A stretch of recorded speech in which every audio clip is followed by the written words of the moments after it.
Hello and welcome to Plate Stack Chat. It's a chat show. I'm your host, Jason CF Media, and I've realized that I need to make these monologues slightly longer so that people have time to skip the ad and join the live stream and they won't have missed anything. Of course, the other option would be some kind of intro music or a song. So if you're a talented musician listening to this and you want to send something over, well, I'll take it. But as I said, this is a chat show and I can't do that by myself. So I am always joined by some wonderful guests. And of course, today is no exception. So first, let's welcome, I'm guessing it's the youngest guest I've had on the show so far. I think I met her back in 2022 at the British Teen Championships, where she came second. She then went on to win it the following year, 2023. And I believe she won it in 2021 as well. But this year, she has also finished second in the UK and seventh worldwide in the CrossFit Open's 16 and 17-year-old division. And most recently was hanging out in sunny Mallorca with former guest John Singleton, taking second place at the program's crown. So please welcome back to the Wet and Rainy UK and to this podcast, teen sensation Hannah Wednt. Hi. Okay, that hi was very quick, which is good because we'd been a little bit worried about some lag on your side, but so far so good. Welcome, Hannah. Got lots of Thanks for questions having about. me. Well, we're happy that you're here, and we've got lots of questions about your experience at the Crown as well. But before we can get to that, we have to welcome our second guest. So joining Hannah and myself is maybe one of the most passionate men in the world of CrossFit. In fact, he is so passionate about his opinions that he actually feels bad for you if you disagree with him because it means you are wrong. He was also involved in one of the greatest injustices in all of CrossFit when Brian Spin won the Coffee Pods and Wads around the whiteboard semi-final. And you will have seen him popping up all over the place. Be Friendly Fitnessing, Get With The Programming, the Savan podcast, and the Barbell Spin. Apparently, they get him on as some kind of CrossFit analyst, although I think he might actually be some kind of geologist as he keeps talking about mountains. Please welcome the lover of a heavy barbell. It's Mr. John Young. Oh, man, I don't know what to do with Welcome, that John. introduction, but thank you for having me. You're welcome. I'm happy that you're here. Okay. It's all set. So far, just before we went live, and we've gone live slightly, a little bit later than I said we would, about 4 minutes, but Hannah was having some technical difficulties. It was a bit of a lag, and you were telling me that yesterday StreamYard just betrayed you. And so we've come into this, and I'm very worried about audio and things cutting out. And that is the beauty of doing these shows live now. But hey, here we are. So let's try it out. How's everyone, feeling today? We're all good. We're all happy apart from technical issues. Yeah, good. Thank you. Yeah, so far so good. So far so good. Hannah, I know it's so stereotypical for English people to speak about the weather, but I found out that your surname is German, so maybe that's some kind of loophole we can get around. But it has been absolutely pouring with rain all day where I am. I don't know about how it was for you, but how do you feel about coming back from Mallorca to this beautiful English weather? Yeah, fairly similar for me. Raining all day. Yeah, bit of a shock after being in Mallorca for the week. We had pretty good weather there. I know they have a tendency to have like storms and stuff, but we didn't really get any of that. We were pretty good weather, apart from for our pizza party, which was meant to be outside, where it did rain. Oh, so this is what the program are doing. They're getting all these incredible teen athletes there, and then they're feeding them pizza. That's I don't know how I feel about that. After 4 days of very hard competition. Hey, we need the carb refueling, Jason. It's all good. Little treat. I see. I have the pizza without the need for carb refueling, so I don't even have an excuse. John, you've been given some advice by Barkley, saying not to bulldoze Hannah here and to be respectful. But I've never bulldozed anybody, Barkley. I don't know what you're talking about. And I mean, do we want to address the around the whiteboard controversy, John? I feel like it's been beaten to death here, but it's fine. It was so long ago. I don't feel like reliving that. This is the longest we've been able to chat because one, you watch the show and Peter sort of, 60-second mark, just that's it. You're silenced. But I think what people don't know is that also you turn up and it just starts. There's not much chat before or after. You get in there. And he's like, okay, were you very ill prepared for that? Not so much ill prepared for that. Just sort of, I thought, it'll be nice. I have a chance to chat with John and Spin and who was it? Josh Bridges the previous week. And Who was the other person? Thibaut, Celine. No, Oh no, that was my first one. No, I think it was Justin Kotler.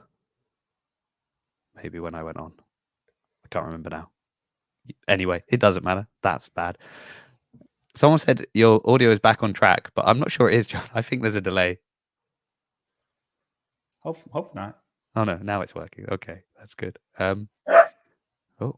Who's got the dog? Sorry, that's me. I apologize, guys. My wife's about to leave for work, so I'll mute myself until spoken to. Oh, don't worry about it. I don't mind the dog joining us. So this is you were asking me about going live before. I'm quite happy to go live, but what I do think about a lot is the longer I do this and the more live episodes I do, the more chance my kids have of just coming in and interrupting a recording because I give them the chat that I've going downstairs like, "Hi guys, I'm just gonna be like an hour, just gonna record this. It'll be fine, don't worry." But if you just stay downstairs or if you're upstairs, maybe just don't make too much noise by the door. And the longer I do this, the more shows, the more chance that one of them has of just coming in and joining the show. So I think I should just embrace it like Chase does whenever his kids pop up on the show. Yeah, everybody loves when Chase's kids pop up on the show. He makes it seem like, oh, see how like wholesome dad I am, guys. Look at my kids over here. Which he probably is, but he spins it good. Yeah, I don't know. Maybe he's like messaging his wife, quick, send them in now. People need to see me as a good dad. So Hannah, you've mentioned 4 days of did you say grueling competition? Or have I inserted that Something myself? like that, yeah. Yeah. So I think it's funny having you and John on at the same time because you did really, really well the first days of the Crown. You had a couple of event wins overall, right? It went downhill from there, but yes. Yeah. So first few days I got a few event wins. What was it that made it go downhill for you? The lifting was kind of the start of the decline. I'm typically not a great lifter. I struggle to kind of compete with some of the other stronger girls. So yeah. Okay. Same for you too, John, right? You hate a heavy barbell. What's your background in, Hannah? Swimming. I was a swimmer. So I've got a good aerobic base, good fitness. Not so much with the strength yet. Gotcha. It makes sense why you won the swim event now. Yeah, that was probably one of my favorites. Either that or the gymnastics chipper. I like a bit of high skill gymnastics as well. So what is it about the lifting for you then that's sort of the problem? Is it just the time that you need to build the gotta strength? get stronger, Jason. The reason I see, I don't think it is just getting stronger though, is Somebody it? says, "Hey, John, why do you run so slow?" Because I'm slow. Like I gotta get faster. Yeah, but there at least you can say I'm slow because I'm strong, so I'm heavy. Because I often wonder with like swimming where you're doing a lot of, I don't know what stroke you were swimming mostly when you were doing it, but I always wonder if there's things like particular things like snatching and overhead position. Like, are you better in that position because of your background in swimming, or is actually because there was a guy who started at the box recently that I train at, who was like incredible, aerobic capacity, but anything overhead, he was so stiff, like he did not have the mobility to just kind of hold certain positions overhead. Obviously been swimming for a lot longer than you because he's a lot older than you are. So that also probably paid into the mobility issues as well. But that's why I ask. Yeah, I think I've got pretty good shoulder mobility from the swimming, actually. Yeah. But I think with the strength, it takes time and patience. So it's just a case of, I think, waiting till I grow a bit more. Yeah, and get a bit stronger. 16? 16, yeah. Yeah, I mean, so I've got another couple of years, to get 2 or 3 strong. squat cycles, and you're fine. Yeah. Just 2 or 3. That's all it takes. Wow. If you do it right, yeah. JY Barbell Club. That's all you got. There we go. I was just waiting for that. Shameless plug. Yeah, Shameless plug. Almost put it in the intro, but I thought I'll leave John to say it himself. That's okay. Hannah Barkley is asking, what was your swimming event / stroke? I was more of like a long middle distance freestyler. So like 400 free, 800 free, 200 free maybe at a push. But I was obviously quite young still, so we didn't specialize that much. Yeah. I mean, you are still quite young. So so what was it then that got you to sort of stop swimming and start? Did you go from swimming to CrossFit? Yeah, Or was so there it something was in because between? obviously with COVID, there wasn't a lot of pool access. So when we kind of came out of the first lockdown, I started a bit of CrossFit, did them together for a bit, and then decided like I wanted to go all in on whatever I was going to do, and decided they didn't really go hand in hand. So I stopped the swimming and went all in with CrossFit, kind of see what I could do. That's interesting. So, do you have a coach, Hannah? Oh, What'd you say there? Do you have a coach? Yeah, I do. So I train out of my gym, and Sam, so SCL Personal Training on Instagram, if anyone wants to check him out. So I get programming from my coach. So I do a lot of stuff like on my own in open gym. And I kind of do hop in with the classes sometimes. I do like team mod on Saturdays, keep it fun, keep it interesting. So you've obviously done very well in the open. And even last year you did very well also in like the quarters and semi-finals as well. I was looking at your thing earlier. So obviously with like the change this year to having sort of a larger field of teen athletes, I mean, I'm assuming that's the end goal, right? For you this year is to try and That's make the it there. plan. And Hopefully make it to the games.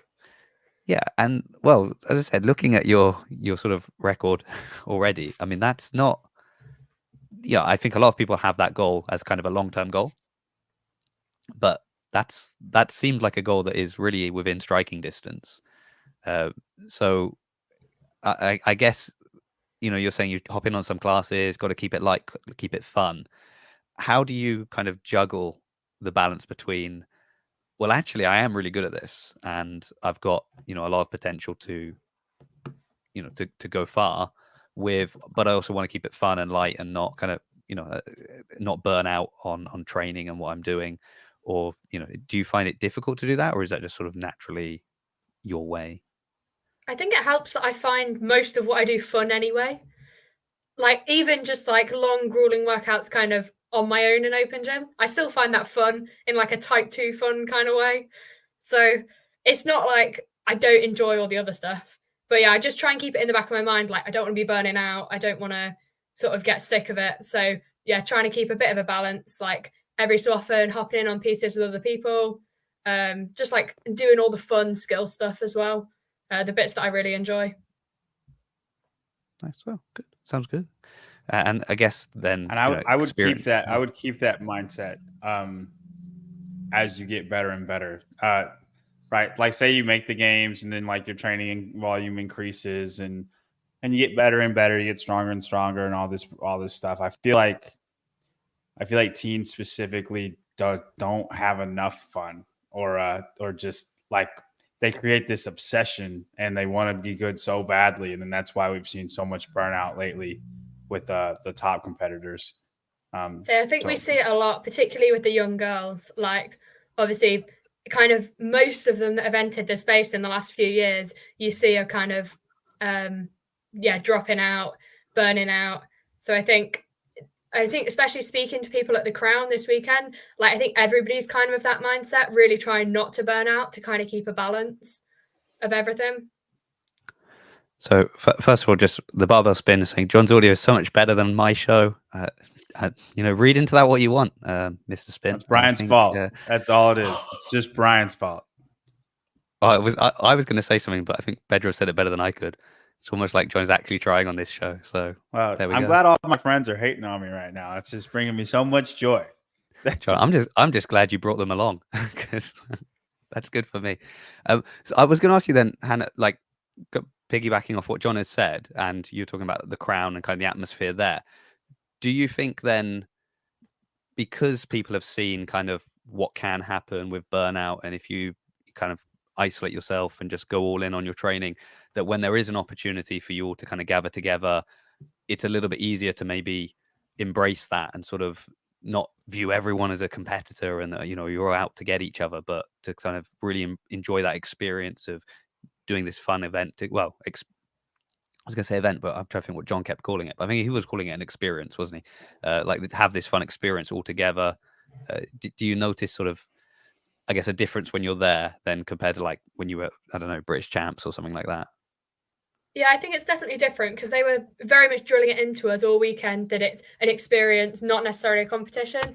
So it's a great chance to actually get to know people because we were together all week. So you used to kind of spend in every waking minute with them. You actually got to get to know them as people as well as competitors. And we kind of flick the switch, obviously, when we start the event, we're all in it for ourselves. But yeah, it was good to kind of actually get to know people. Because usually you turn up at comps and you see them on the comp floor, you'll maybe exchange a few words, but probably won't go any further than that because you'll go back, you'll chill between events and you won't get a chance to actually speak to them. But yeah, so it's definitely different in that sense. Do you have a background in another sport, John? Do I have a background in another sport? Yeah. I played football, basketball, and lacrosse in high school. But it just high school. I probably could have done another one like in a very small college or in a very small college continue. John, what's going on with your audio? This is not feel the need to do that. So Spin and Pedro have come up, started talking about your audio, and now suddenly it starts cutting out. This is conspiracy theory is brewing. If it happens again, I'll come in and come out. That's fine. Well, because I just wondered if you sort of, so I don't really have any kind of like apart from sport at school that was the kind of mandatory sport that we had to do. I wasn't in like any of the clubs afterwards. I wasn't like pursuing any of the sports. So I kind of wondered, again, going with this idea of like burnout and things like that we see, because the nature of CrossFit being quite a kind of a solo thing. Because even if you're training with other people or you've got, sort of like teammates or people in the same camp, you're not necessarily working on the same weaknesses, which means your training can even be quite different. So you might have the same coach or the same person programming for you, but you're kind of not necessarily doing workouts together as much as because you're kind of having to go off and do your own stuff. Whereas like with team sports, you've got that team that are there that kind of helps avoid the burnout and sort of those, I don't know, feeling isolated maybe. It's just an interesting thing because I don't know, there's all these comments that you see kind of going around about what's happening in CrossFit and young athletes getting burnt out and people like leaving the sport for this reason or that reason, and you kind of think, I'm pretty sure if you just look at sport in general, like a lot of the things people are saying, oh, in CrossFit this is happening or that's happening, it's just all sport. It's just that because CrossFit is such a, it's relatively new and it's also relatively small compared to kind of how many people start playing football or baseball or basketball or whatever. And you're not going to hear all the stories of people that just decide, you know what, I'm not having fun, I'm going to go and do something else. But you kind of do hear it within CrossFit. I don't know if I agree with that though. No, you don't have to agree. That's why you're on, John. Here's my reasoning, because like the burnout that we're hearing, right? Or like the people who are stepping away are top tier, top 15 fittest people in the world, right? So that it would be like, okay. I'm trying to relate this to British people. I can't wait to hear what sport you come up with. Y'all don't know football. Well, I mean, soccer would be the obvious thing. Football would be the obvious choice, but I don't know any good soccer players. so like that, y'all. That's with. But like you take a top level David Beckham, like when he was growing up, and then he's like, I don't want to play soccer anymore. Like I just, it's too much. You know what I mean? Like if you take a top level athlete, Tyson Fury's British, right? Boxing. I don't follow. I follow CrossFit, John. I know less about English sport than you do. Oh man, Jason. Okay, all right. Well, it'd be like a top level athlete in their sport dropping out because they're mentally burned out. I don't think you see that very often. Yeah, but it's a little different, man. Simone Biles had a lot of stuff going on. Harry Kane's another option. Man, I don't hear a lot of those stories. Does that make sense? Like a top level. Now you hear lower tier people burn out all the time, but I'm not saying that y'all are stupid. I'm saying I'm stupid for not knowing y'all's people. That's what I'm saying. Okay, but I need to do better with knowing British athletes. Maybe if y'all were better at some, I'd know some. But it's okay. It's okay. Yeah, sorry that we can't win like be, the World Series because we the can rest of the both world be in the don't wrong. play your It's all sports. good. It's all good. It's all good. You know what I mean though? Unless y'all know more. It's like John saying he doesn't want to have good audio anymore. Oh, they really go for you in the comments, John. Oh, do you have no idea? I wouldn't put them all up because it'll get nasty here in a minute. I'll start getting called the guy from Goonies. That's probably my favorite one, but it's okay. But like a top level athlete dropping out of a sport due to mental burnout, I don't think we hear that in other sports very often. You hear a lot of like mid tier or like, people who probably weren't good enough anyway. And that's not the case with what we are seeing in CrossFit. Yeah. So it's the top of the spear. So here's a question then on that. Do you think, and Hannah, please weigh in because you're, primed to maybe do this kind of a jump in that, particularly like with the teen division and that you can. I thought you were going to say burnout. And I was like, what are you saying, Jason? No. I have full confidence in Hannah and her mental fortitude. What I mean is that the nature of CrossFit in that, theoretically anyone can get to the games. You sign up for the Open, and if you're good enough, you can go through all the stages and make it to the, like, there isn't a barrier of entry of like, well, you need to go through a particular club or you need to, have registered with a particular type of club for this sort of sport.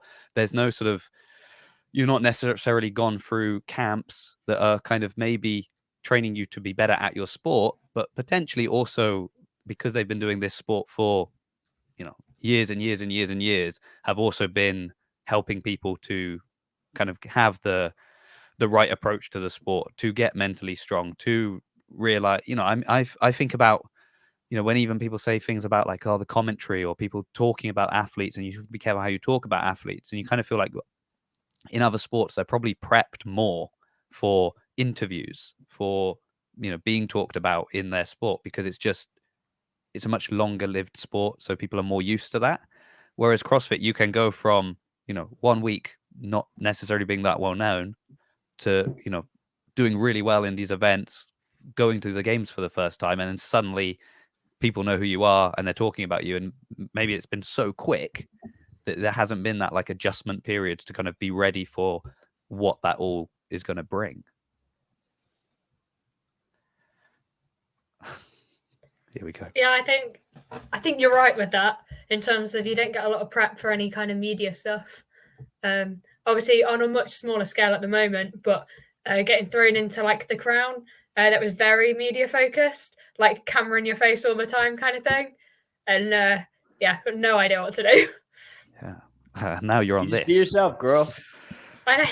Then getting thrown into this straight after. Yeah. The petitions are great. I will never be angry about the petition, Chase. That helped me tremendously. John, you're a net positive to any podcast fact. There you go. Just to show that I don't only pull up the ones that say bad things about you. Look at that. What a nice compliment there. I'm glad you could find one nice one in the bunch. I agree on the very often part, but it happens. Andrew Luxembourg. Okay. It doesn't. Okay. I was trying to work out what the very often is, but now I've got that. See what Jean has to say. Is the pressure amplified for the young athletes for whom social media is given a bit more weight in their lives? The OG CrossFitters were a bit older by the time social media became a big thing.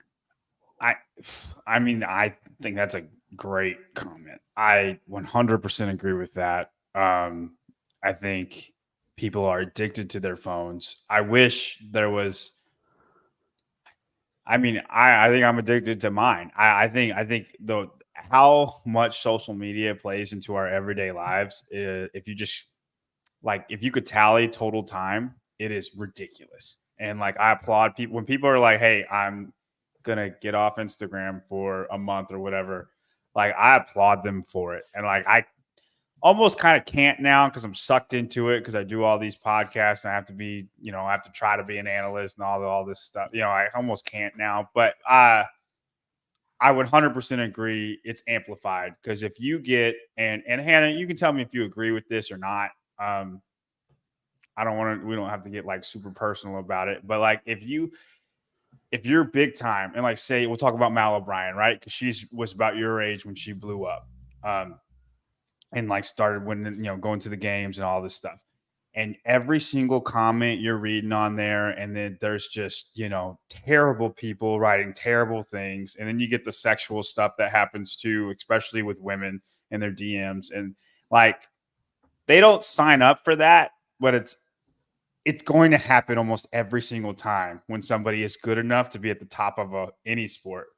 And I think the older generation would just they didn't have to deal with it, but they're way more liable to just turn it off than the younger generation is. And I think it's rough. Hold on. Hey. Oh, I think John was making such a wonderful point, and then he gets interrupted. Somebody's delivering a package. But go ahead, Hannah. What do you think? That's what. Yeah, I think you're right in terms of the fact that social media is such a big part of everyone's lives, and then coupled with the fact that you don't really get prepared for obviously necessarily like the onslaught of media attention that you're going to get. Like looking at them, like Mal O'Brien, Emma Carey, like Haley Adams, all of them kind of ones. Like I don't have a big enough social media following or anything yet to be getting that, but you definitely see it. And it's having the ability to kind of switch off from it is definitely harder as a younger person, I think, because your lives kind of quite intertwined in the social media.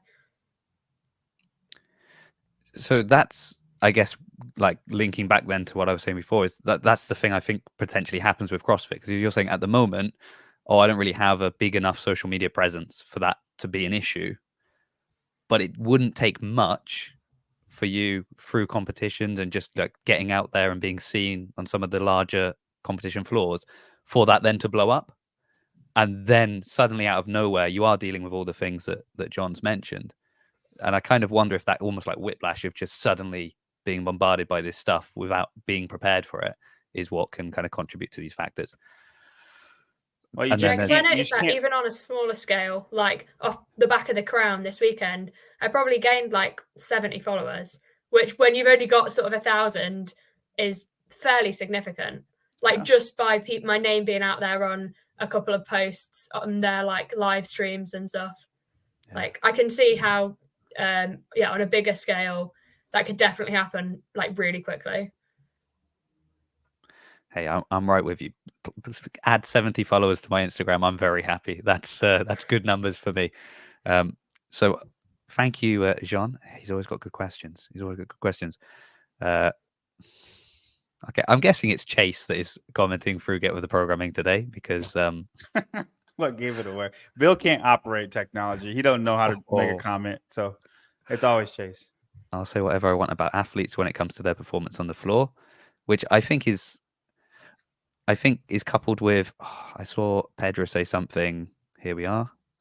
In CrossFit, any kind of critique is taken as a personal comment versus, say, tennis or golf or F1, which are all individual too. And I kind of agree with that as well, that it's very hard. I disagree with this wholeheartedly. Oh, great. Hold on. Let me just send a link to Pedro so he can join us. I think people choose to make it personal. When I'm talking about social media, I'm talking about,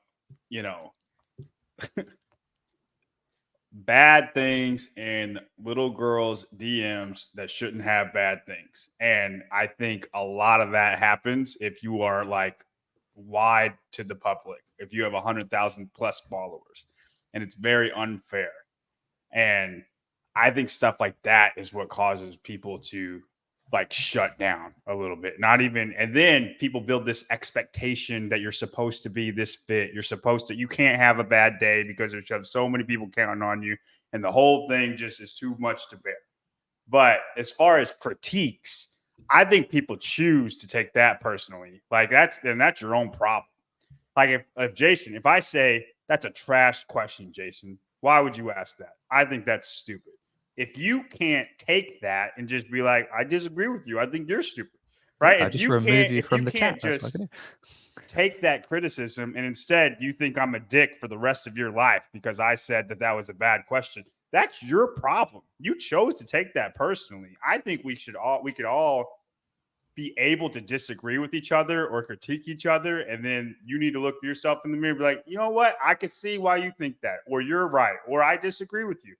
I think all of that is okay. Yeah. But I think that's what Pedro's saying is that like any critique given, a lot of people will take that. So, again, like if you're playing another sport, I still think it goes back to just people being prepared before these things happen. So it's like this event is 20 minutes. So we're going to be watching you for 20 minutes and there's only, 10 of you on the field, or maximum 20 of you on the field.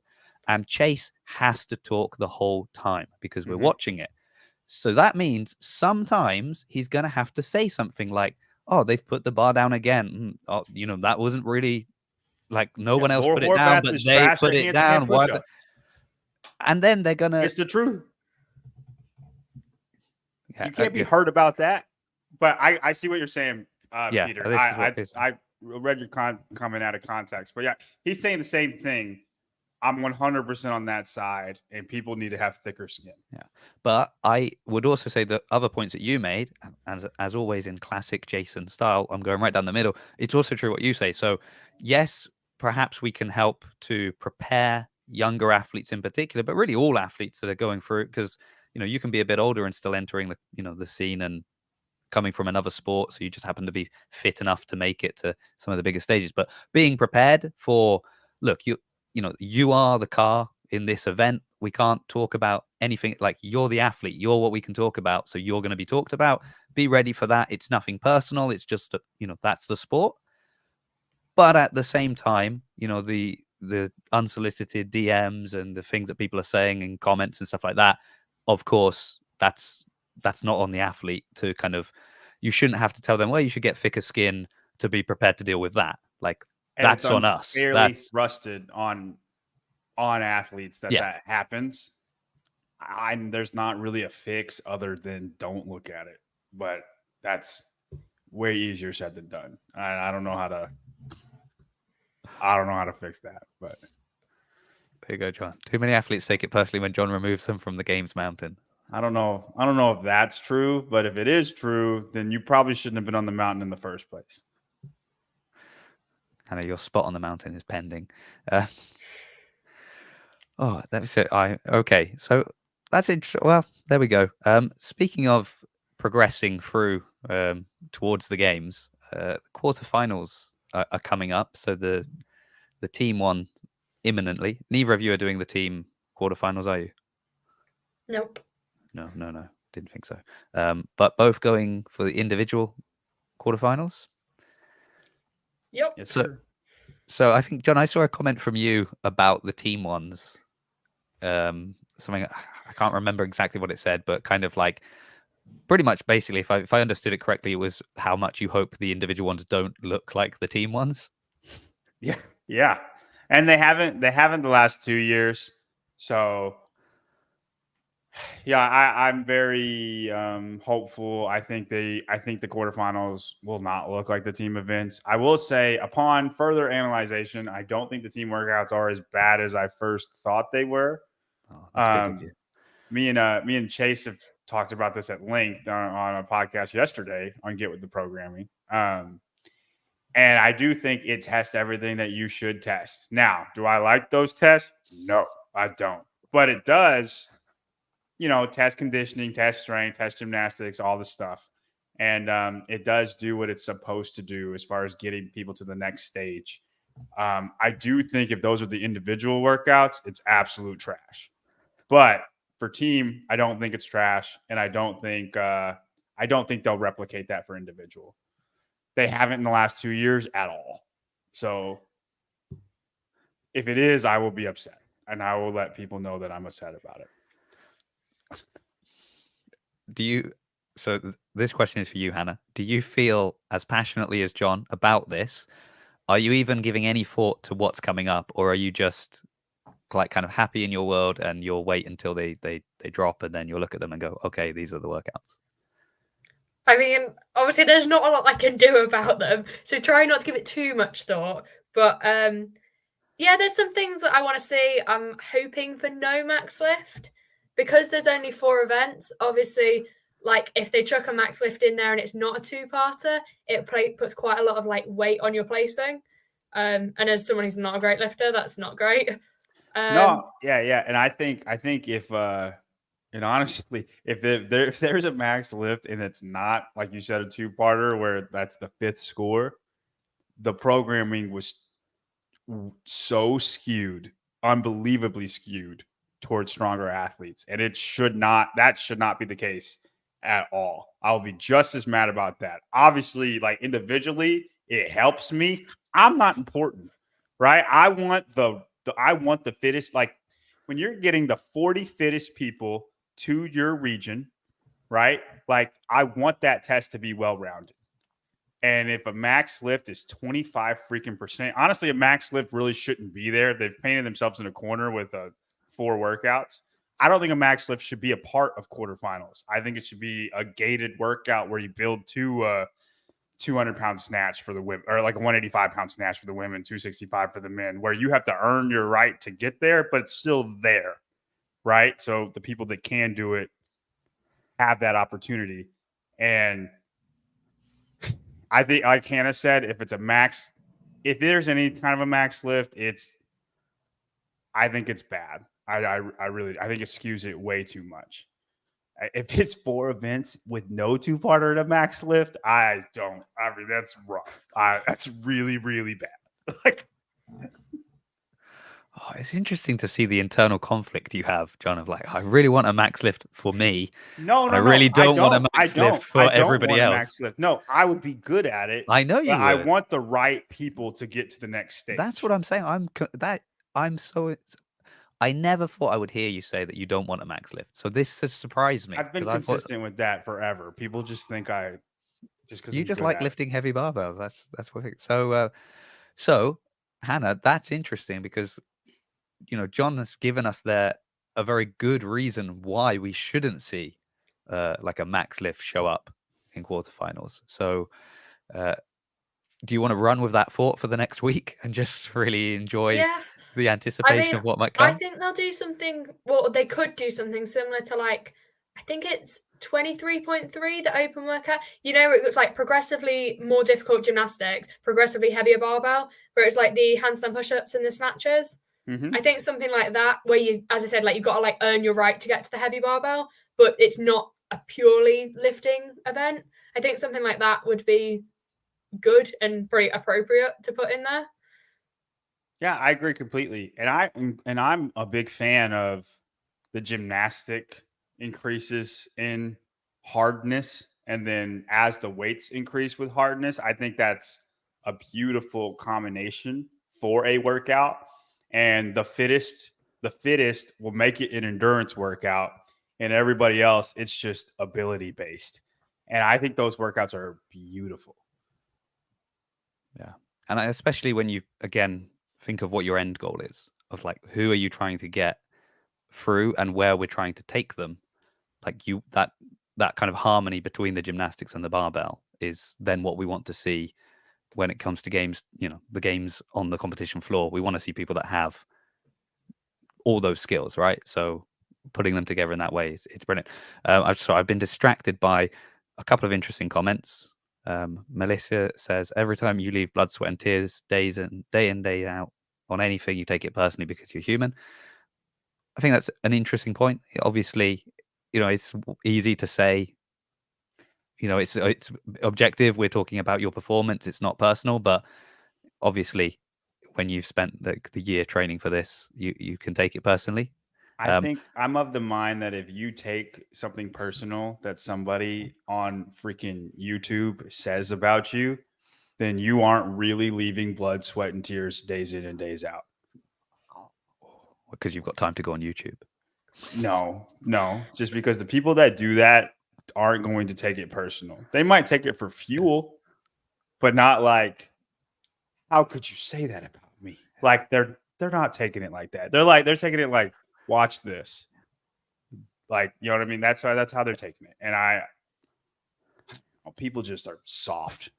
Well, I know that after this, I'm going to go and write better questions because of what you said earlier. So that's the fuel I've been given, John. Ulf asks, says an interesting here. There aren't many teams anyway. The team quarterfinals are kind of obsolete. They should do a direct qualifier for team semifinals. Skip the open. I don't know. I don't really care.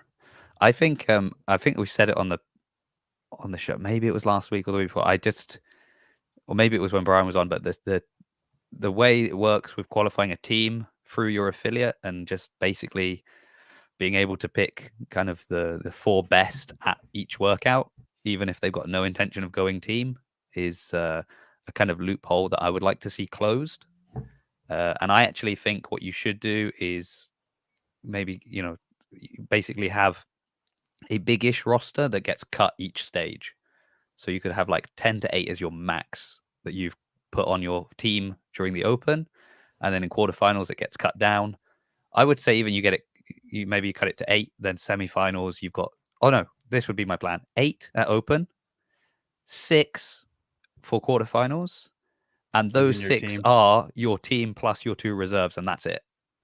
And then you've got enough. You've kind of got a bit of a buffer in case of an injury, but you've also, you've called your shot on that and go with that. But CrossFit don't listen to me, so that's not going to happen. But anyway, John, the world is difficult. Thank you, Sam. Difficulty. You're completely right. Anyway, that's good. Okay, so I'm looking forward to seeing what you both put up in quarterfinals. We've talked about heavy barbells. That was the other big thing I was wondering about. So Hannah, you just need to get stronger. Then that's it basically. According That's to the John's biggest thing. Advice. Okay. To make me a more well-rounded athlete, I've just got to get strong, do all my squats, and hope for the best. Do you enjoy that side of training? Because you said like you enjoy even the grind and stuff, but like if you know, I need to get stronger and I need to do, these progressions, I need to do, the John squat program that he was talking about, or whatever it is. Do you enjoy that, or are you much happier doing like a Metcon that you're gonna do really well at and kind of enjoy? Are you happy to work on your weaknesses, I guess is the question? Yeah, I like it all. Like, I do enjoy the lifting as well. I'm just not very good at it. But I'd always opt for like some gymnastics or a long cardio piece over lifting if given the choice. Are you given the choice, or are you quite strictly kind of forced to do? If it's on the programming, I'll do it. Good. So I do my lifting, do it first when I've got the most focus, get it out of the way, and then I do all the fun stuff. What are you chuckling about, John? Just the wording on that. Are you given the choice, or are you just a slave to the weight room? Like whoever our coach just locked her in the gym and told her not to leave till she squats 300. That's the way you worded it was just funny. Well, that's kind of what I meant. It's just sort of. No, I know. I just think it was funny. It was a good question. Oh, well, thank you. Now I don't need to go and write better ones. There you go. I've lost that fuel. Oh no, that's annoying. Okay, well that was it. That was my intrigue for, just because I've met you before, and I've seen you compete. And are you in the same age bracket as Molly? Molly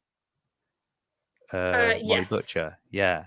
So she's we're in the same division, but she's kind of got 9 months on me. She's one of the older ones in like the games year. So obviously goes like July to July, and I'm May. So. Because I feel like you're like two, like, I don't know if I'd say polar opposites, because I mean she's also good at, but again, you're not terrible at lifting. like you're just not, relative to the field, you're not as strong as some of the other people, right? Yeah. I Yeah. mean, how did you do at the Crown on those events that you thought you were going to do badly at? We had one event which was the I think it was the 2014 Games event, the 21:15:9 complex, which was kind of like a moderately heavy bar. I think it was 52 for the girls. We had deadlifts, power cleans, and snatches. So like for me, that was a fairly high percentage snatch, but I still managed to hold my own because there was some gymnastics in there as well. But just the outright max lift, I just couldn't contend with the other girls. Like there was probably 8 kilos between me and the person ahead of me in the lift, because it was what was it? It was a clean and a front squat. So I hit 84, which I was fairly pleased with. Like that was a front squat PB for me, big PB. But the other girls were all putting up 90, 100, 105, 110. Like I can't contend with it. Do you know what their background was? Like, had they all been doing it much longer than you? Had they come from kind of lifting sports previously? Because you spent the whole 4 days with them. You got to know them so well. So I'm sure you would have asked this question. Tried. There's a language barrier as well. So, yeah, but I think when Does you're everybody this not speak young, English? I was the only one. No, there were 2 of us where English was our first language. Everyone else was just speaking. They were quite good with English, to be fair. But when it's not your first language, it's always more comfortable to speak in not English. Yeah. I gotcha. But yeah, I think when you're this young, like obviously genetically, some people are just stronger than others, and I think that's very apparent when you haven't got years and years of strength training under your belt. So it's kind of luck of the draw, I think, a bit. But also when some people have been doing it for 10 years, it makes a difference on my 3.5. Like there's just a lot that you can do in a year. Yeah, especially when, or like even, I don't know, 2 years, you're talking about somebody that started doing it when they were 14 and now they're 16. It's quite different from like, if I'd be like, oh, I've been doing it for 2 years. I'm like, okay, that's great. That's going from like 35 to 37. I don't think it's making as much of a dent in, in changes in my life as those really formative years, like, 14, 15, 16. So you're right, kind of a year or two doing it ahead of someone else, or even as you were saying, like Molly, like 9 months, that can have a massive impact. But I mean, also, you're still very young, so there's still time for you to make those progressions as well. More so, I guess, than some of the lads, because that's harder to kind of, already it's harder for them to compete, when they, that's the big issue, right, with the jump from sort of the teen comp to the elite indie for women versus men tends to be that, the guys can just lift, like the elite individuals are just lifting, John Young level barbells. Oh, I don't know about that.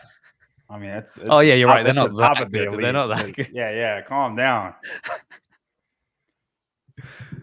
I agree completely with what she said, though, about genetically.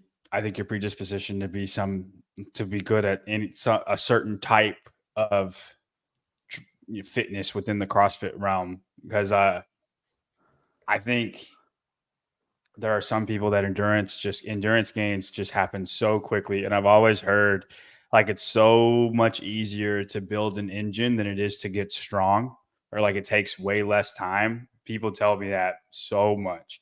And I think the people that say that are not strong people, because I say that.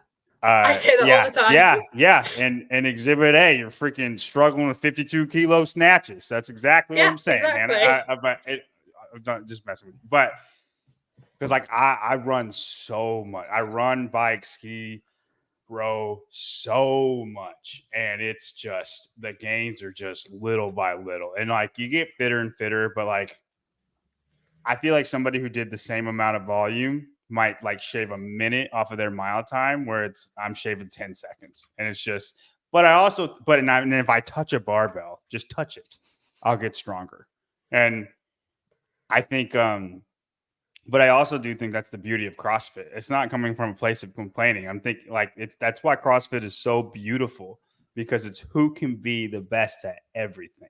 right? Who has worked their weakness enough where it doesn't matter what your body don't like. Colton Murns is 5'4", and he's still rowing a 140 on his intervals, right? Like it's just who can work their weaknesses the most. And I think that's awesome. That's beautiful. Once Hannah's snatching, 85 kilos, she'll make the games as a big girl, not the teen games. Yeah, might have to wait a couple of years for that yet. Right, for sure. But I mean, like that's what it is, right? And then you'll get a cardio workout, you get a swim workout, and you get to show out. Yeah, okay, I have to put John a little bit to the test now because he's an analyst. He's thrown out some interesting numbers there, things like about Colton's split on the row, things like that. It's very good. But he is also American, so he deals in pounds. Now he's thrown out some numbers in kg, and we got to just check how good are you at converting kilograms to pounds? Because you do a lot of barbell stuff. So I'm thinking, very good. Have you joined the rest of the world then? And you just do pounds for CrossFit? I just watch a lot of Olympic lifting. So like when I first got into CrossFit, they like my very first class, I didn't know how to do anything, right? But they did a max power clean, and I like no contact power clean. What would it be? Like 120 kilos. Okay. And I'm not fit at all, kind of chubby. And people kind of it wasn't a good gym, but people made a big deal about it. Like they were like, oh, wow, that's a lot.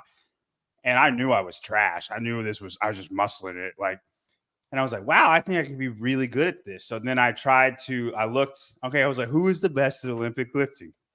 The Chinese people. The Chinese people are the best at Olympic lifting, bar none. They're better than everybody in the whole world in almost every weight class except the big boys because they don't have any big boys. And then in Olympic weightlifting, they operate on kilos. And so like you watch enough of it, you just kind of get it. And it's pretty easy conversion. Like pounds to kilos is just I have to do it the other way. So like kilos to pounds every time. So you say 80 kilos, you just times 2, and then you plus 10% of that weight. And then that's it. So when you throw out the 85 kilo snatch that she needs to hit, that would be? It's like 190. Yeah, 187. Well done. You know what? If it's racist, it's still true. So as long as it's true, I don't care if it's racist. Okay. I probably shouldn't say that. I was gonna say, it's always good when I know exactly which bit I need to clip for the reel, and we've got it right there. So yeah, people take what I say out of context sometimes. It's ridiculous. It's ridiculous what comes out of my mouth. I don't even know what I'm saying half the time. Hannah, Jean had an interesting question for you. It says, Hannah, are other young athletes leaning, I should just say leaning on you for advice / guidance given your rising profile as a young athlete? And I know that you teach the kids class at your box anyway, you coach there. So have you had kind of messages from any other young athletes, or are you in like a WhatsApp group chat or something with some of them? Yeah, so occasionally I get bits and bobs on Instagram from people who are like, oh, I look up to you, or like, have you got any tips or like any competitions to target and stuff? But yeah, so I coach. So I got my level 1 when I was 14. Hopefully looking at getting my level 2 soon. I've got like CrossFit Kids in that. So I've been co-coaching the kids and teens classes at my gym for quite a while now. So there's a couple of like young, kind of up and coming teens. So if they ever need any help with anything, I'm obviously more than happy to. So yeah, in a sense, people kind of lean on me for because a lot of them are looking at, yeah, actually, I want to do that. I want to compete. I want to make the games, and kind of shows them that you can, from kind of starting at the bottom and watching me get progressively, slowly better. Do you look up to anybody, like any CrossFit Games athletes, or like you have any favorites? Nobody in particular. Like, I like to watch them all. I watch the elites quite a lot, but I think I look up more to like people in my gym, like my coach, and that like people, you can actually see them like day in, day out. I think that's probably more inspiring to me. like role invest models in you wise. and stuff. Yeah, exactly. Yeah. So you were saying you got your L1 when you were 14, Yes. and then obviously you're involved in coaching now. You said you look up to people at your box and that, and I'm just wondering also with the chats you would have had, despite the language barrier, with the people like at the Crown or some of the other young athletes you speak to, are they as involved sort of fully in CrossFit as you, like, or do you even suggest that to them? Are you telling them things like, well, get your L1, things like that? Because when you look at kind of the landscape of CrossFit, early CrossFit Games athletes were gym owners, were people that had their L1, were those that were kind of all in on CrossFit. Now you've got the kind of the genre of athlete that is athlete who maybe sometimes goes to a CrossFit box, but isn't necessarily even kind of that all in on CrossFit per se. And I'm just wondering if the new younger generation coming up are kind of circling back to being more involved in affiliates, being more involved within kind of CrossFit, the methodology, as well as CrossFit, the sport. I think you get a mix. Like, I know other people who are interested in the coaching. So I do work. So I'm a youth ambassador for the Academy program, which is a non-profit trying to get CrossFit into schools across the UK. So through them, I've got my British weightlifting level 2. So I've done lots of coaching bits through them. So there's 6 of us youth ambassadors who are all aged sort of like 14 to 20. So we're all quite invested in the coaching side of things. But I think being at the Crown this week, that isn't necessarily the same for everybody across the board. I know a lot of people that are all in on the sports side of CrossFit. So like there are a few of them that were homeschooled and stuff. So they spend all day, every day at the gym, but not necessarily in the like affiliate coaching side of it. I'm not sure that's what you're supposed to do when you homeschool. They were homeschooled. They were all day in the gym. Okay, that's interesting. That's kind of what I want to do with my future kids. I would love to homeschool my children until high school, and if daddy and mommy are in the gym all day, where are they going to be? Well, that's true. That'll be interesting. I can't wait to see it, John.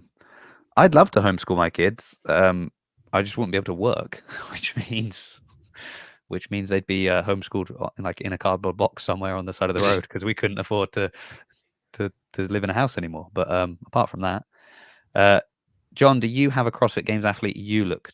It says 4. I'm guessing look 2. Look Who's up your to? inspiration? Yeah, I guess. Not really. I think, part of the reason I think Matt Fraser is the best to ever do it is because he was not very good at conditioning. And then in 1 year, he was the best one. He was trash at sprinting. And then the next year, he was the best one. I obviously led to, I think Roy Gamboa beat him in the sprints in 2016. But like he went from trash to basically beating everybody. And I admire people who work the fire out of their weaknesses. Like it's evident that they're weak at something, and then the next year they're not weak at it anymore. Like I think, and every games athlete should like do that, but I don't think anybody was able to work their weaknesses quite like Matt Fraser did. I think Colton Mertens is similar to this. Lesser extreme, or just lesser fitness extreme. But that's why I admire him so much. It's not because he's 5'4" and he's fighting giants. That's not it. It's that for him to overcome his anatomical disadvantage on certain workouts, it's just admirable, right? Fikowski's the same way. I admire Fikowski. You would take it the other extreme. For Fikowski to do like, a burpee front squat handstand push-up workout at regionals when he made it his first year, for him to like be first in that workout, it's or second or I don't remember, but like insane. And that was what kept him out the year previous. Like I admire performances or weakness work a lot. And that's the type of stuff I look up to. Somebody said Patrick Vellner. It'd be like if Patrick Vellner got 3rd in the swim. and he hasn't, and that's why I'm not going to say Patrick Vellner. But so I'm not really up to one person individually, but just anytime you see somebody's weak at something and the next year they come back, they're not weak anymore. Ricky Garrard was I never thought Ricky Garrard had a chance to win the games because he was weak. He was the best runner in the field. And when you're the best runner in the field, that means you don't get strong very easily. Like Hannah can attest to this, right? She's very aerobic. It's hard to get strong when you're very aerobic. Your body doesn't like it, right? And then for Rogue Invitational, he went to the back squat workout, right? And I'm like, God, I mean, it just, and now I think Ricky Garrard's going to win the games. And I admire weakness work in individuals. So not one person in particular, but just anytime I see that, or it makes me root for those people. That was a very nice answer. There's a couple of things I'm taking away from it. One is next time someone says I'm short, I'll just go with I have an anatomical disadvantage, and that I thought was quite a nice way of putting it. And I guess when you see Hannah hit that 190-pound snatch, oh, thank you for converting it to me. You'll be like, that was well, very nice of you. You'll be making a little spot available for her on one of your mountains or hills, maybe base camp, canyons, or base camp. There you go. You got to do something before you get in the mountain. You got to actually do something. I was just leaning across off screen because Jean once again says, I'd love to hear more from Hannah about the move to get CrossFit into schools in the UK. And so, Hannah, you're working for the Academy program, right? Or working with the... Yeah. Yeah, so if you want to know more about that, the Academy program on Instagram, they have a website as well. They explain it a lot better than I could. But essentially, I don't know what's the best way of putting it. So they're all about making schools like essentially non-profit affiliates. So they're investing all of their money into getting the teachers qualified so they can run classes as PE after school, before school for the teachers and the kids. And then, I'm trying to think. Looking at them on Instagram is the best way to find out more. I've got to be honest. It's that's so awesome. I feel like that would be impossible in America. To get CrossFit into schools. Yeah. So is it Hannah? Is it Mito that's running that? I don't know how to pronounce it, but yes. Yeah. Oh, so I'm saying it and you don't even know. Is the UK, are they more lax on that type of stuff? Well, somebody sent me Hannah's email address, so I am going to be trying to get her on the podcast. She's very good at explaining it. To talk about this. Yeah. I don't know. I know one of our members who went and got their L1 and is like a teacher professionally. So the idea was, oh, well, if I can get my L1 and I'm in the school, and the school he works in as well is not far from our box. So I know he's been trying to kind of see what that allows him to do sort of within the school.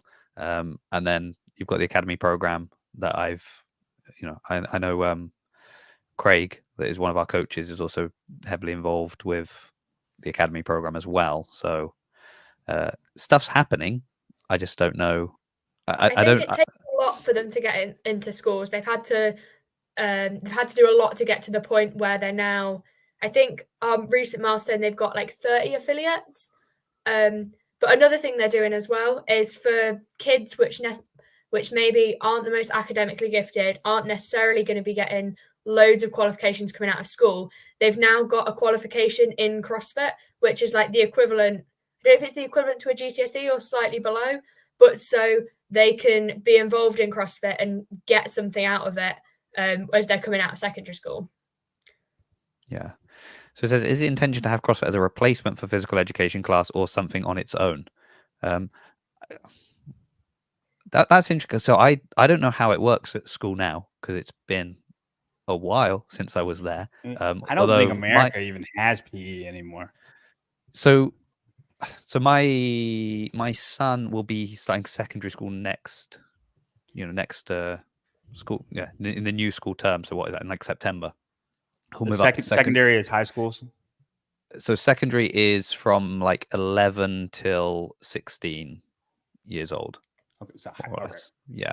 Yeah. And then you have to kind of do another 2 years. It's either like at a college or at a I can't remember now all the different names, but it's, as I said, it's a long time since I was there. And then they can go to uni or whatever after that.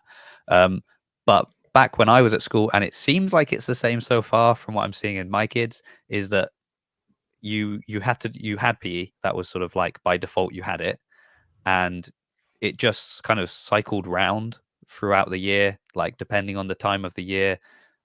And different schools would have different things, but like the school I went to, it was like for this portion of the school it's football or soccer for our American listeners, and then for this portion you're playing cricket, and then for this portion it's volleyball, and then for this portion it's swimming, and it would just sort of would roll around throughout the It's year. still the same now.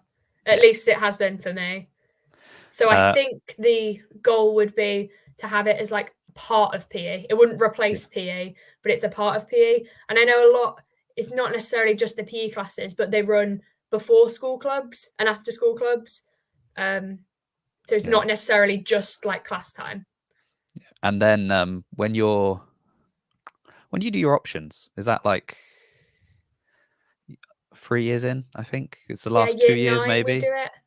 Yeah, so you at that point, so basically in those first sort of 3 years, you don't really get a choice in what you're doing at school. You sort of have to do a bit of everything, and then you get to sort of pick and choose a little bit within sort of a kind of designated window of like, well, you have to have maybe some of these and you have to have some of these, but you can choose sort of how it works, and you can be like, I'm not very good at science, so I'm going to just do modular sciences. It puts them all together, and then that's my science. And someone else is like, no, I'm really good at science, so I want to do physics and chemistry and everything separately, and it's more focused and sort of, so it's like that kind of thing.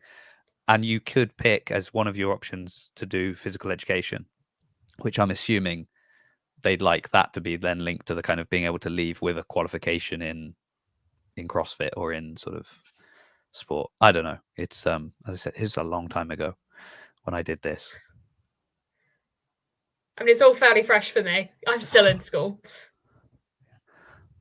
Tony says I went to school in the UK 50 years ago. Boys played soccer, rugby, girls did needlework. Well, is it still the same? Has anything changed there? Nope. I think boys and girls both have the compulsory government hours for PE. Yeah, and both probably have to do needlework at some point. Yeah, I think that's part of DT. So yeah, you have to do it at least twice in secondary school. Yeah. I don't know exactly what needleworking is, but like I think sewing. I would be so trash at whatever needlework we're trying to do. I was terrible, really bad. So again, going back to like you have to do a bit of everything. You have design technology, all right? So design technology is things like woodwork and metalwork and cooking and sewing, and it's like all within this. So you might do a couple of months that you're sort of building a chair out of wood, and you're learning to use all like the tools for that, like and then random mini projects. Yeah, and then you're cooking for the next couple of months, and you're having to make a risotto. I don't know. It's yeah. Except it's never usually that exciting. I think we did a fruit salad. Oh. Coleslaw. Oh. NZ has a number. Is that New Zealand? Has a number of CrossFits in high schools. Oh. Kiwis. See, they're advanced people. They're not just advanced in the fact that it's much earlier in the day for them. They're like a whole day ahead of us. They're way ahead of us with regards to getting CrossFit into school and things like that. So there we go. Okay, that's interesting. Are you going on have you got the Spin podcast after this, John? Not that I'm aware of.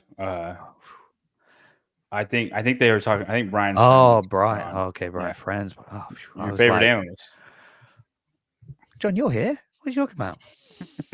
I don't pick favorites. You'll notice I don't pick favorites because people asked Hannah who she looks up to in CrossFit, and then they asked John who he looks up to in CrossFit, and then they know not to ask me because they're like, Jason won't give us a name because he doesn't pick favorites. He's always fair. Oh, crocheting. John, do you know what crocheting? Oh, my wife crochets. My wife is like big into crochet. Well, there you go. Like at an obsessive rate. And what's an obsessive rate for crochet. Like no, she has like a crochet business. Like Oh, really? and she's been selling it. She got her own company. It's called the Mustard Seed Crochet Company, or I think that's what it's called. But like she comes home and then she'll just crochet freaking rabbits and ducks for 5 hours and then goes to sleep. It's ridiculous. I should have never let her start, but I did, and now it's here to stay. And I don't know if I'll ever get her to stop. It's crazy. I think if I did CrossFit at the weight she crochets, I would be at the games by now. Like that's how. When I say obsessive rate, I'm not kidding. And then she's freaking. I don't know how she's doing it, but she's selling it. Like it's not even like it's successful. And she's like, I can't keep up with all these orders. And I'm like, just hire some 12-year-old kid to come help you. Like, you know what I mean? Like put the little hands to work and then give them and she hasn't done that. Is this yet. linking back to you're wanting to homeschool children in the future? No, well, just put them to work crocheting. We got an upstairs. I'll give them an office upstairs. So I don't got to deal with it. But that'll be. I can come home to silence. It'll be fine. I need someone to crochet some kitchen towels for me. Is she on Etsy? I'm going to go look. Where can we find? Come on, Joe. You've plugged your barbell. Let me look. Yeah, let me look at her Instagram, and I will plug it real quick. I don't have it memorized. I try to stay as far away from it as possible. Like the supportive guy you are. So if you just go to @Miss Young Guns, MRSYOUNGGUNS, Miss Young Guns, all together on Instagram. It will lead you to her company. And you can see all of her creations. We just had Easter, so there's a whole bunch of Easter stuff, whole bunch of little bunnies. And and she can make pretty much anything you want her to make. She'll give you a price. Like little barbells, little kettlebells, things like that. Yeah, people have requested those. Like actually, I think those are actually really hard to make, but I really don't want to get into a crochet talk because I'm telling you that's all that it is when I'm home. It's like I have my CrossFit, so like I go to the gym, and then if I'm on the computer, it's all CrossFit talk. It's all just talking about CrossFit people, which is great. And then if I'm not there, we're talking crochet, and then that's it. And that's my life. Crochet and corgis. And yeah. Have you suggested she does a crochet podcast? Oh, that would be a train wreck. That would be pretty hilarious, actually. I don't know if enough people crochet for her to talk with. I reckon, based on nothing, I'm going to say I reckon more people crochet than do CrossFit. Dang, that's a failure on CrossFit's part then. Yeah. Hannah, do you want to weigh in on this? What do you think? I don't know. I reckon it's a bit of a niche thing, isn't it? That's what I feel. I think so too. But a lot of people would say CrossFit's a niche thing. Yeah, but I know it's your life, but if you go ask some random, hey, what do you think about CrossFit? They'd be like, I mean, it's no soccer, Most people don't know what it is. Well, that's my experience. I say I do CrossFit. They're like, what's CrossFit? It's a great question. Well, the follow-up question should be, do you know what crochet is? And they go, oh, is CrossFit a type of crochet? And you go, no. And then it's a type of needlepoint. You have to. Latest estimates tell us that over 50 million people around the world knit or crochet. I reckon more people know what crocheting is than know what CrossFit is. That's so sad. It makes me sad. That's going to be the takeaway on this podcast, Jason. That's what I'm going to walk away with. CrossFit. There we go. Oh, man. I think people are going to read that a completely different way, Barkley, and that is not going to be what you think it is. That's going to take you to some dirty sites. I wouldn't type that in on the internet.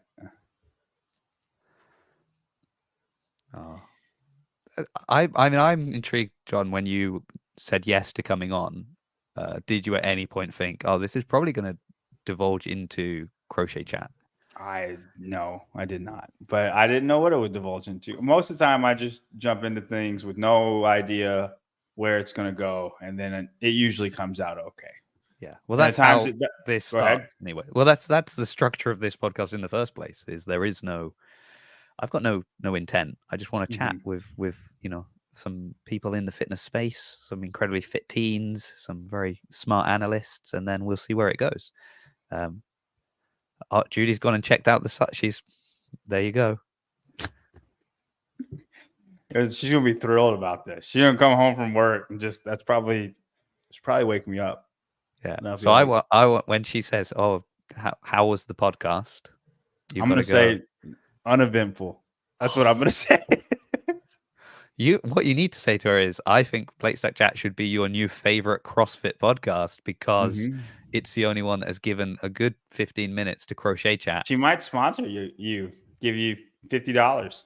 Yeah, go for it. And then she can crochet me something and put it on a shelf. Okay, how much here? I'm sorry that you got to go through this, Hannah.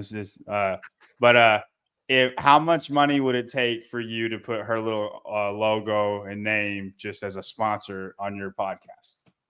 How long does she want it there? Let's say a month. A month? Yeah. For you, John, I'd give her some super bargain price. Well, look at how many names and logos are on the bottom at the moment. That's why I'm asking. Yeah. So she can make me an offer and I'll say yes. Okay. Okay. She's probably. I'm so for real about this right now. Like 100%. Yeah. Do you think I'm going to say no? I don't know. Some people. Do you think Fit Aid's going to come after me and say, "How dare you put them on? We're competing with them." I think if I said that to Sevon, he would call me retarded. So that's what I think. But we go. Well, hopefully Sevon is coming on this soon, so then we can ask his opinion.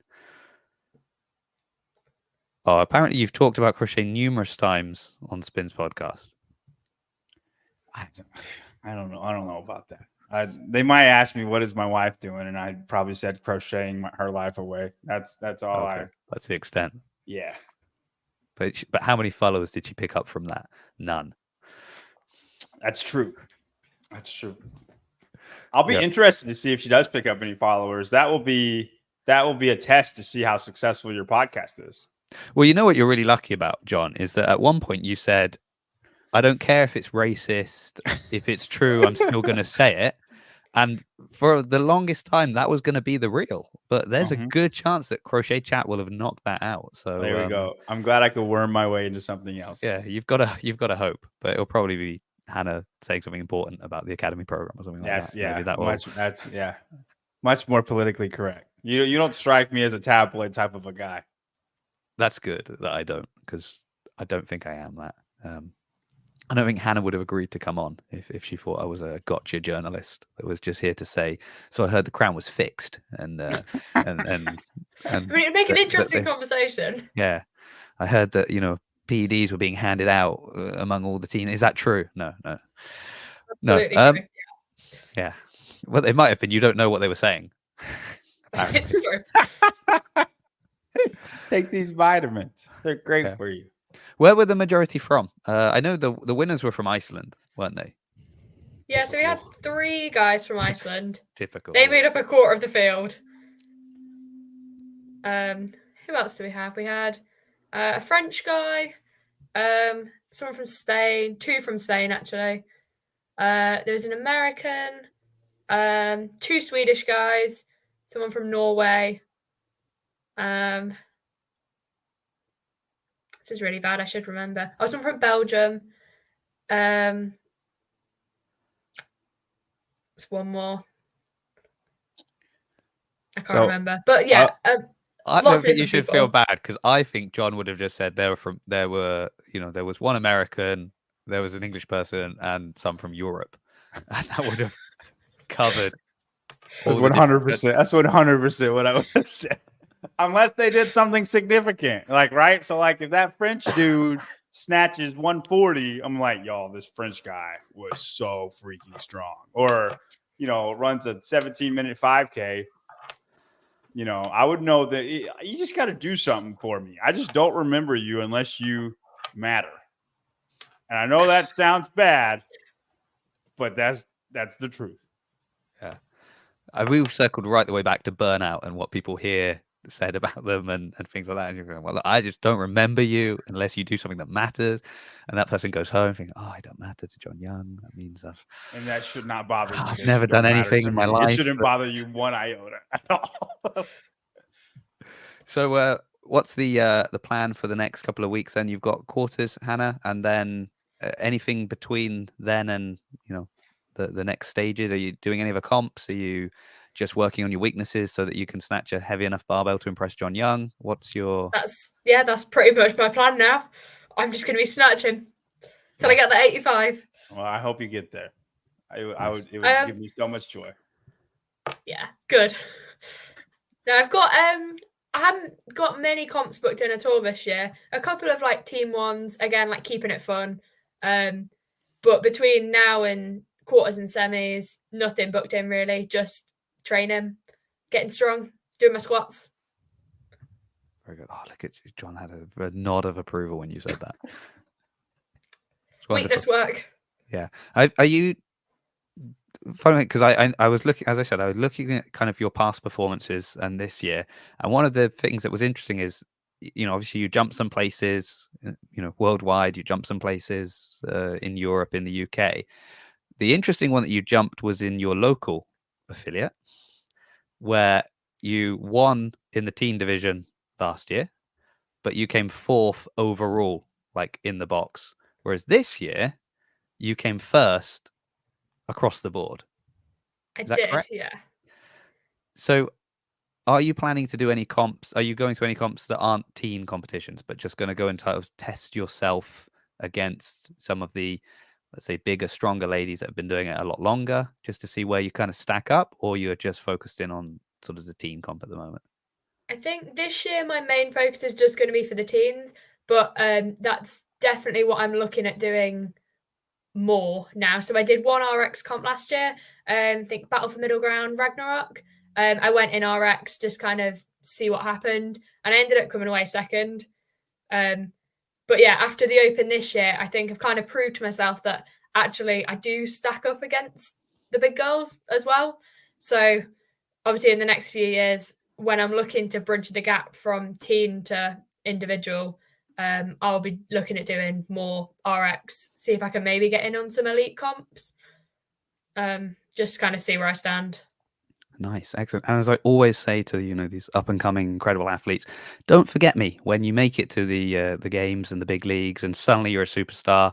And conveniently, my DMs just go into the sort of request folder again, and they never get mentioned. I'm like, do you remember when you came on Plate Stack Chat? You want to come back? Sorry, I don't know who you are. No, I think that happens in CrossFit. I've always said I think CrossFit famous is like the greatest type of famous of all time, because nobody knows who you are and nobody cares who you are until the games, and then everybody knows who you are. Like, then you are a celebrity. Like, people everywhere you CrossFit. Walk. What?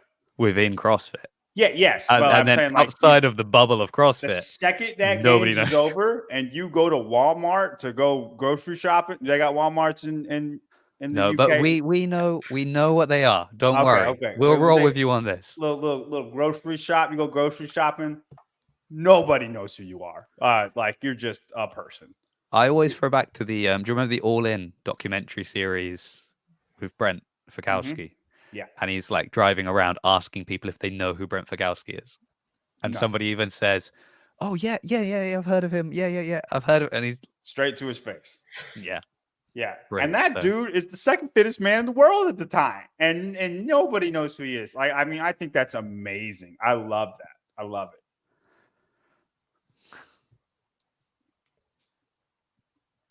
John won't forget when Leslie makes it big with crocheting. There you go. Yeah. I would start compiling a new mountain, the mountain of top crocheters. I don't know what making it big in crochet would even consist of. Oh. Medeiros is finding out the reverse. I don't know. What do you mean by that? What does she mean by that? I don't know. Maybe that I'm guessing that people don't, that he's like, his fame is dropping, maybe? I don't know. Maybe we'll get a follow up on that. John, what have you got planned apart from quarterfinals? So we got Taylor versus the World 2.0 during quarterfinals, so that's going to be really, really awesome. If you guys watched the first one, it turned out way better than I think anybody could have imagined.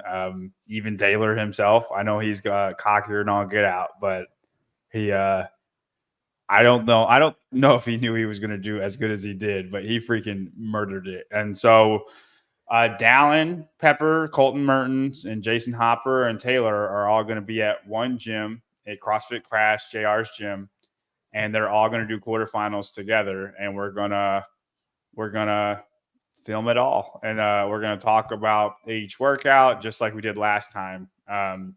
So that will be a lot. And then quarterfinals, I hope to do well myself in quarterfinals. I'll be doing those workouts too. The most important thing, though, that I have coming up, like bar none, more than my wife's birthday. If it like my wife's birthday is not coming up, but if it was, it would have to take a back seat to this. Is that we're going to do a CrossFit Jeopardy show on Get With The Programming next Friday at 10:15 Pacific time. Pacific time, which is 12:15 Central. So that is the most important thing. Now we got that out of the way. Other than that, I think that's it. Oh, now I'm having to convert times. Hold on. What do you need? GMT time? I need. Yeah. Well, what are we now? We're British summertime at the moment. That will be 6:15 p.m. if you're in the UK and you're watching. Prime time. What day is that as well? Is that Friday? Oh. Next Friday. Oh, and I want to talk about this. Next on Wednesday, this coming Wednesday, we got Colton Mertens versus Jake Berman, 100 burpees for time, bar facing burpees for time. A lot of trash talk has been thrown around with those two. There's $1,000. Whoever wins gets $1,000. It was thrown out there that I would get a 30 burpee lead and see if I could win doing 70 burpees versus them doing 100. But ultimately, that got shot down. But that should be exciting. I'm excited to see that. Tim Murray, Sevon's going to have Tim Murray do it as well. He's the fittest little person in the world, and he said that he's got a shot at it too. So we'll see. So that's exciting. Yeah, I'm enjoying Colton's tour at the moment of just savagery. Yeah, just he can't even be bothered to remember their names. I think is what I enjoy the most about it. The one he did the other day, about potatoes and Hopper and Pepper and that, and just yeah, the guy is he's savage at the moment. So dude, he's a freaking dog. And I mean, like, I think if he wasn't, he can back it up is the thing. It's like when Colton says, hey, I'm going to be really good at this workout. He beats everybody in the world by a lot. And you just got to respect a guy like that. Yeah. I've always had tremendous respect for Colton Mertens. Let the record show.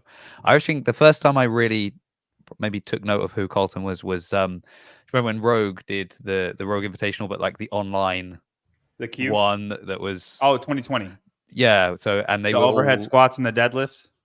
Yeah, or just that. I mean the whole event really. And I think he had two. He had another one that he absolutely smashed out of the park. And because of the way it was set up, that they all had their own kind of camera set up in their gym, and they were it was like side by side on the screen. Was it like yeah, all the ones in Australia. It's like the middle of the night, and like Cara was like having to go and feed the baby and then come back. It was just insane. But yeah, I think that's the first time I'd ever. That was back when he had the mullet, and he was like, and he no, that was pre, and he wasn't before he had the mullet. Then he got a mullet, and then he got rid of it. He wasn't near as fit. I don't think he could make the games at that time, or like he was approaching being able to make the games. And then he comes out. Nobody knows who he is. We just know he's short. That's it. And then he comes out and beats everybody by a minute and a half on a 4-minute workout. Yeah. Well, as a fellow vertically challenged person, how tall are you? I'm slightly taller than Colton. Oh, you're like 5'5", really? Yeah. Have you met Sevon in person? I haven't yet. No. He'll make you feel tall. Yeah. I look forward to it. I want to hotel that. So I'm so pleased to meet you. Why? Well, John said you'd make me feel tall. So Yeah, it'll make you feel good about yourself. yeah. Hannah, final question then, after hearing John and I sort of geek out a little bit about people like Colton Mertens. You said that you don't really follow anyone specific, kind of you look up to all of them and you kind of watch all of them. How like all in on kind of following the games and the athletes and things like that are you? Fairly all in. Like, I like to keep tabs on what people are doing, but also try and like not get too obsessed with it, like, because ultimately it doesn't matter what the people are doing, especially not the elites, because I'm not competing against them yet.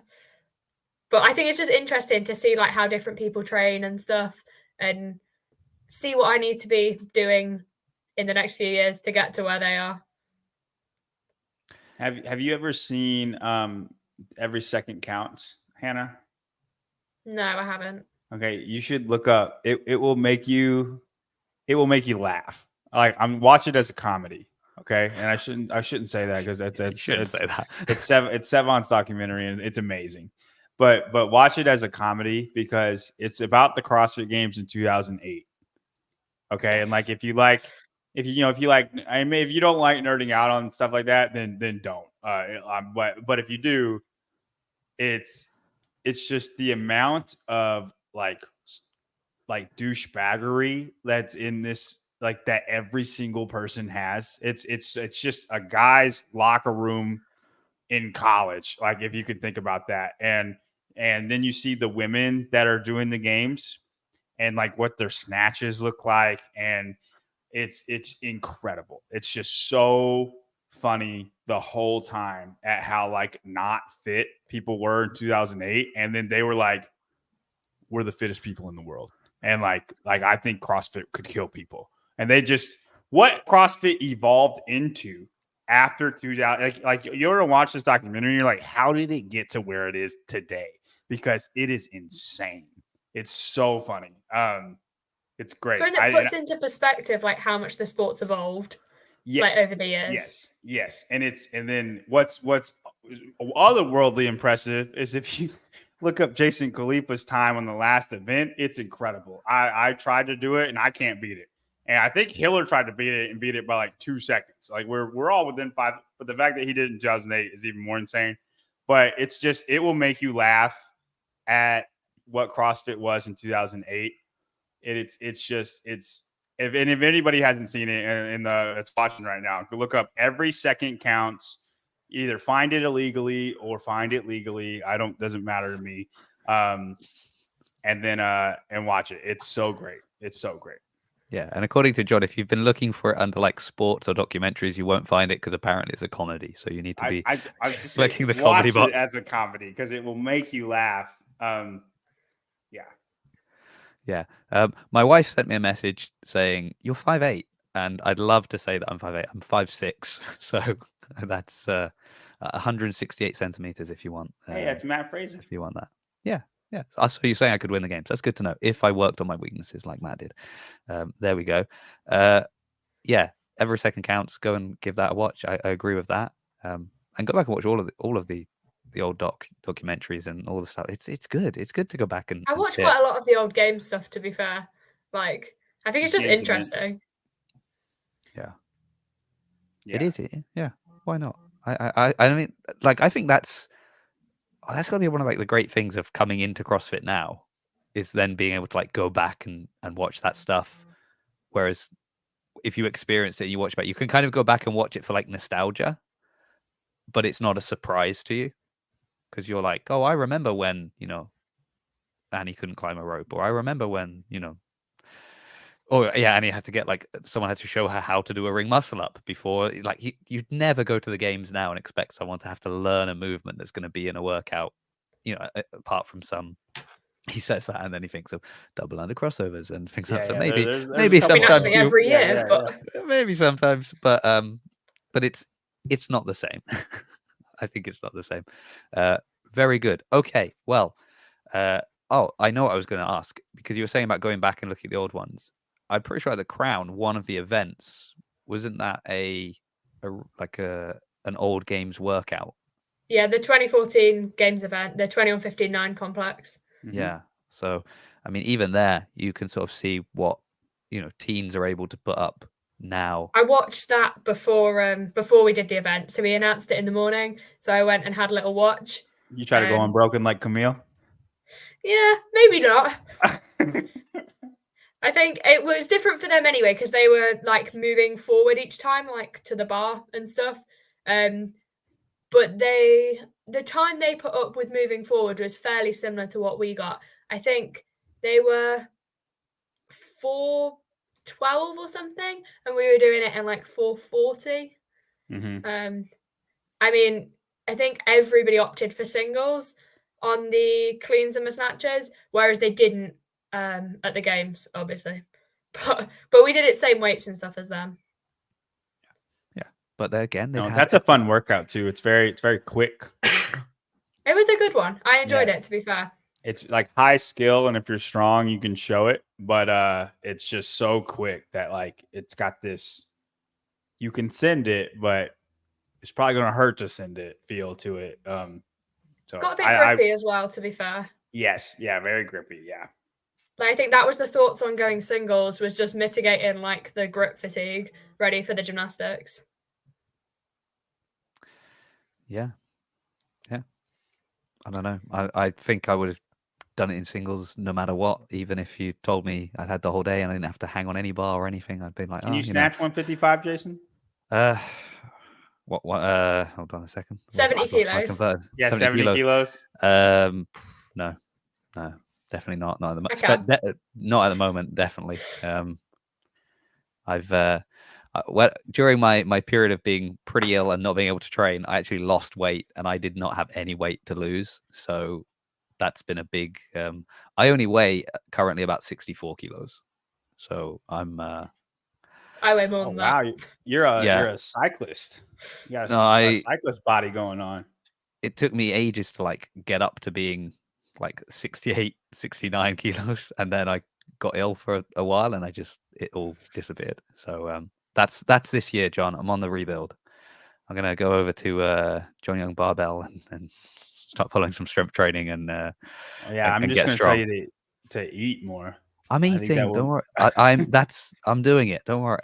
Well, this was the problem that when I got ill, I couldn't. It wasn't that I just couldn't train. I couldn't keep food down. Sure, I get it. But, and it was a month, and I was just like, it's so hard to build, and then you lose everything so quick. That's the injustice of it all. But yeah, I'm really glad that we got to finish with that, with me revealing how weak I am at the moment. The Open did that enough for me. So that was it's actually funny because I remember finishing the Open this year, and it felt like when I finished the Open, the very first time I ever did the Open. And the first time I did the Open, I did it RX. This time I did it RX, and all the years in between. But the first year and this year is when I was like, oh yeah, the Open just really revealed how weak I am. And like, everyone's complaining about chest to bar pull-ups. I'm like, chest to bar pull-ups, great, love chest to bar pull-ups. Thrusters, no. That's the problem. So anyway, very good. Okay, well, dude, Hannah murdered that workout.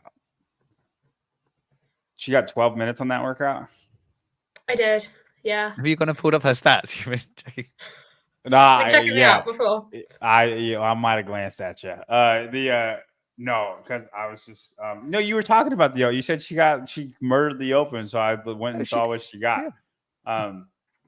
That workout was pretty brutal. I enjoyed it quite a bit, but props to you for smoking it that badly. I hate thrusters. Like, they were somewhat heavy too. Yeah, like for me, the 43 was pretty heavy. But I got through the thrusters because the gymnastics afterwards was a bit of a reward. Like, you get through the thrusters, you can do some muscle ups. Did you break them up? I broke all the thrusters and none of the gymnastics. You did muscle ups and broken. Yeah, because I was like, I need to play to my strengths. Yeah. To my strengths. I actually think that workout was way more on the gymnastics than it was the thrusters, because I know JR told me that he broke the thrusters up too, and he got like 10:45 or something like that, something ridiculous. And man, those thrusters weren't nothing. And then I went and just sat down on a stack of plates, waited a minute, and then did some muscle ups, then sat back down. And then it was just a long slog. And then, but I enjoyed it quite a bit. I feel like I spent way too much time just like sat on the floor contemplating life choices. Yeah, not a lot of time. I mean, 12 minutes is flying. The only workout I enjoyed was the second one. Second one was fun. 24.2. I liked that. Well, it's just a keep moving kind of one, wasn't it? That's what I liked. Like for me coming back, that was the perfect thing. It was just kind of pick a pace and just keep moving with it. And then like I just had my little personal goal was just to make sure all the double unders were unbroken. Mm-hmm. And that was it. And so I did that. And then I was like, okay, that's probably going to be my best achievement of the Open. It's just that I didn't trip on a double under. So that's, there we go. Very good. Wow. So yeah, revealed how amazingly fit you two are and how poor I am at the end of this podcast. So we might have to. Hannah's much fitter than I am. I want to go on record saying that Hannah's don't let me in the same. Not as strong though. Nowhere near as strong. Well, there you go. We can combine the two of you. Can make a great athlete. Yeah, go team in pairs. Yeah, pairs. I always think it's a good option. Pairs and teams. Anyway, this is maybe going for the record of the longest episode. So I'm going to wrap it up now. Also because it's it's getting late here in the UK. I know John's got all this daylight outside, but not us. So I'd like to thank everyone that was in the comments. Thank you so much for your wonderful questions and observations and compliments to John Young. The insults, was a bit mean, but the compliments are very much appreciated. Don't forget to go and give Hannah a follow to build that amazing social media profile she's got. John as well, if you don't already follow him and you want to know what's going on in the world of CrossFit, he's How_CF on Instagram. Yeah, that's true. Actually, again. Say it again. Go ahead. And spell it. How HOW_CF. Yeah, you will not find it if you write Hannah. That is a good point. Yeah, I will. I'll put it in the show notes afterwards, so people can click it and find it there. JohnYoung.CrossFit is there because he's put it there, and it's what's your barbell one? Is it JY barbell? Yeah. I mean, if you go to that one, it will link you across to the other one as well. Of course, it will. Why not? So thank you both for coming on. Thank you everyone for watching. Come back on Monday at 5 p.m. UK time, which would be 11 a.m. Central. And then I guess you can do the maths from there as to what other times that would be. As I'll be joined by two other incredible women in the world of CrossFit. We will have Afina Perez and Andrea Solberg on the podcast. So come back for that. Thank you, Hannah. Thank you, John. And we'll see you all hopefully on Monday. Thanks, guys. Thank you.